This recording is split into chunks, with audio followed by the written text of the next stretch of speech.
There were warnings all over campus about a Hatchet Man who was supposedly abusing women and killed a woman in Bloomington. All the girls were warned to walk in pairs and to stay in brightly lit areas if they had to go out at night. The sophomore and her roommate were staying in the empty dorm over Thanksgiving break, since both their families were out of the country. They grew very bored as day followed boring day, and night followed boring night. Tired of staying inside every night for fear of the Hatchet Man, her roommate suggested they have dinner at the local bar, and the sophomore agreed. The two women had lingered longer than expected, and it was almost midnight when the sophomore, more than a little drunk, decided to walk back to the dorm. Her roommate was busy flirting with the bartender, so she headed into the dark, silent streets alone. The sophomore had forgotten all about the Hatchet Man warnings. It wasn't until she took a shortcut through a dark, creepy alley that she remembered there was a desperate murderer on the loose. The sophomore shivered, feeling suddenly sober and very much alone. She felt as if hostile eyes were peering out at her from every menacing shadow and darkened doorway. She quickened her pace. Was that heavy breathing she heard behind her? Were those footsteps walking in time with her own? The sophomore broke into a run, heart pounding fiercely, sure that someone was following her. She darted onto the college campus, zigzagged through the buildings, and flung herself panting into the dorm.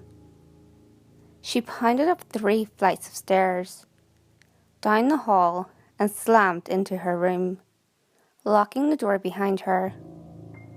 It was only then, leaning against the door with her heart racing, that she started to feel foolish. There was no sound from the hallway, no footsteps, no heavy breathing, no hatchet breaking through the wood of the door. She had been a fool. The sophomore staggered to the bathroom to wash up for the night, leaving the door locked behind her. She kept glancing in the mirror to make sure that everything was secure. The screen in the mirror was normal, and there was no sound in the empty dormitory. Everything was just fine, she told herself. Then she remembered that her roommate was still at the bar.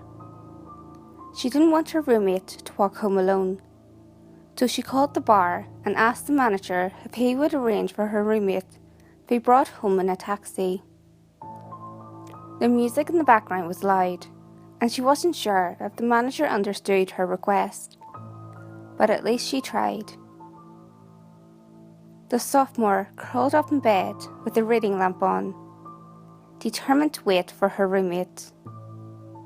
But the combination of heavy drinking and her earlier fright sent her into a deep sleep almost at once, and she did not awaken until the sun came pouring in the window early the next morning.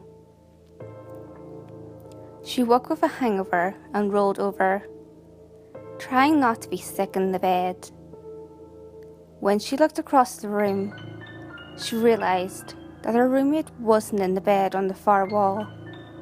In fact, it looked as if her bed had not been slept in at all. She rolled to her feet, heart pounding with dread. Maybe her roommate had spent the night in the lobby. Her roommate had done that once before, when out partying until wee hours of the morning. Saying it was too much trouble to climb 3 flights of stairs. With trembling hand, the sophomore unlocked the door and wrenched it open in search of her roommate.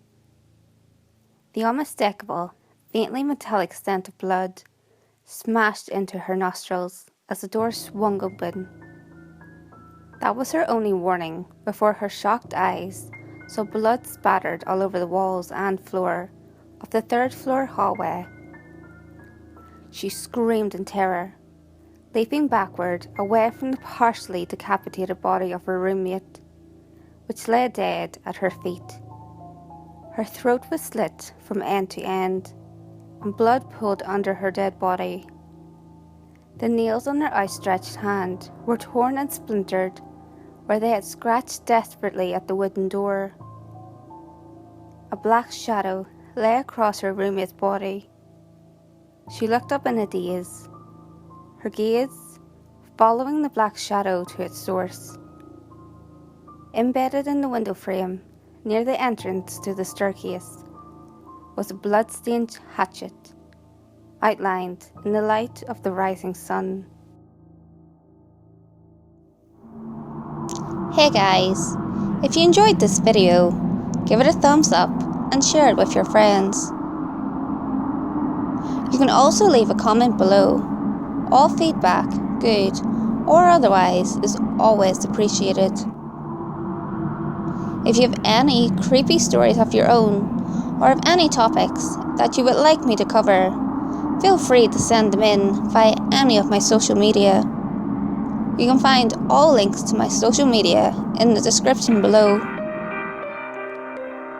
Until next time guys, make sure you lock your doors, stay safe, and I'll see you next video.